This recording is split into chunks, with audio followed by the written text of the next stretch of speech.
Thank you, Pastor Hermie Villanueva.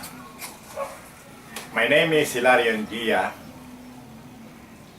I was born October 21, 1942 at Talaga, Mabini, Batangas.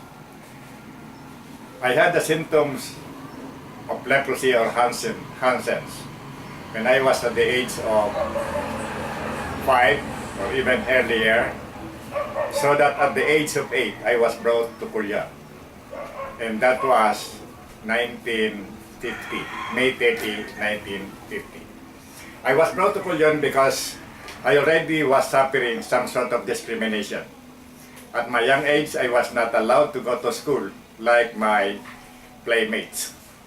And so, when I was told that I could go to school in Korea, so I took the opportunity. That's why in 1950, I arrived in Korea. But I would like to make it clear that during my time when I was a teacher, I held so many responsibilities, like faculty president, president of religious organization,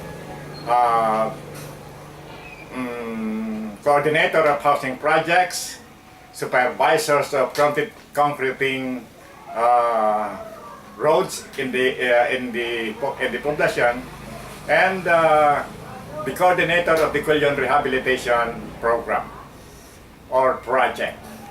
With all these responsibilities, I started to feel that as if my hands was already getting weak and it was getting deformed. So until finally it was finally deformed, but it does not stop me of having my ambition in order to help my people affected by leprosy in our place, Quillion.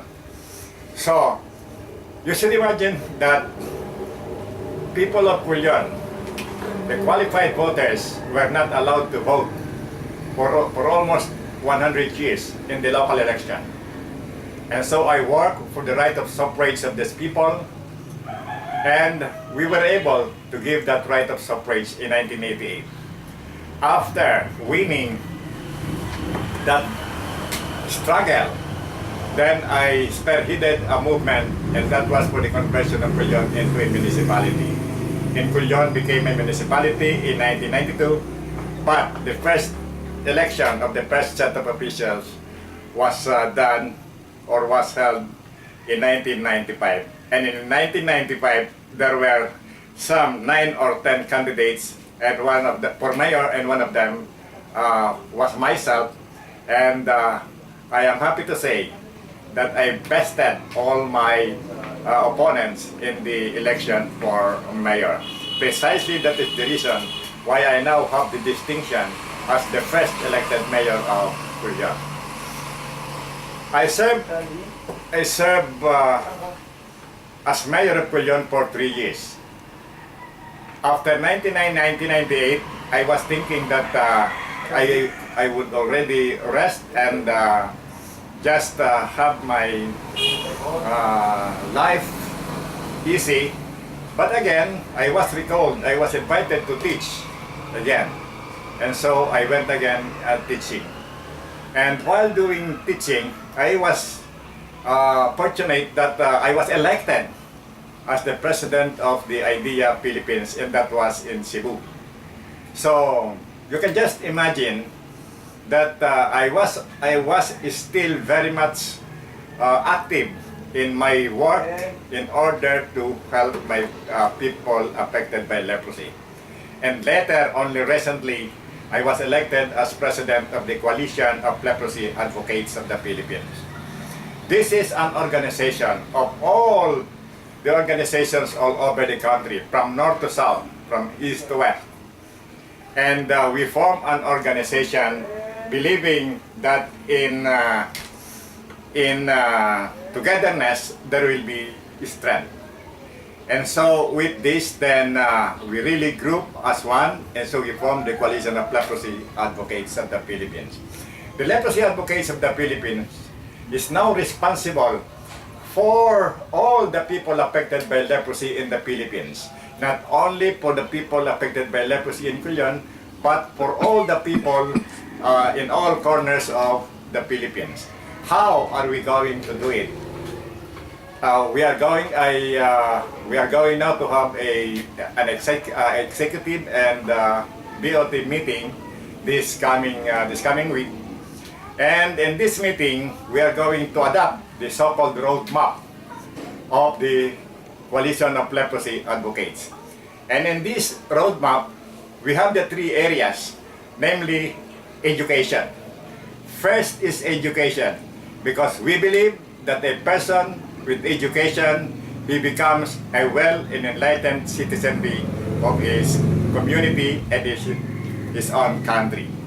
And that also, if he is educated, then he can earn his livelihood by way of his profession as educated. Another area is the so-called preservation of history.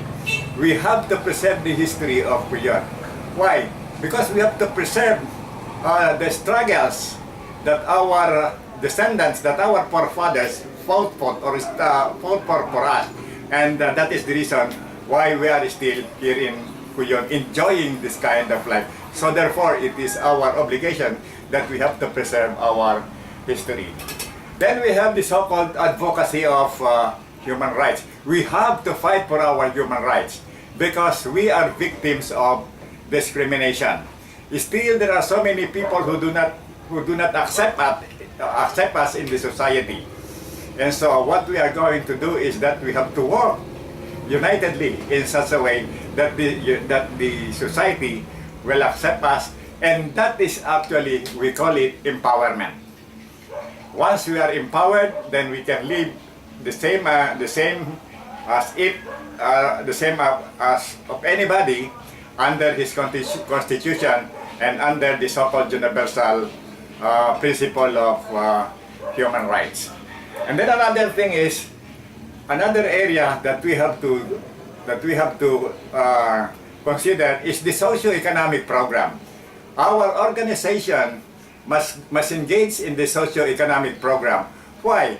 Because naturally, if a person affected by leprosy is economically well off, if he is educated, if he is economically well off, naturally, he will not, discrimination will have no place. And then another one, which is the last, is the so-called public health. Naturally, though we are already being treated, but that is because of the disease leprosy.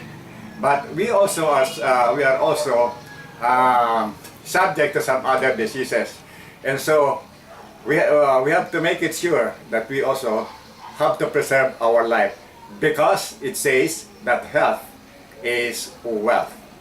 So this is the club as it is, and I am making people to understand, they know what we are actually doing for the sake of the people affected by leprosy. Thank you very much, and good night.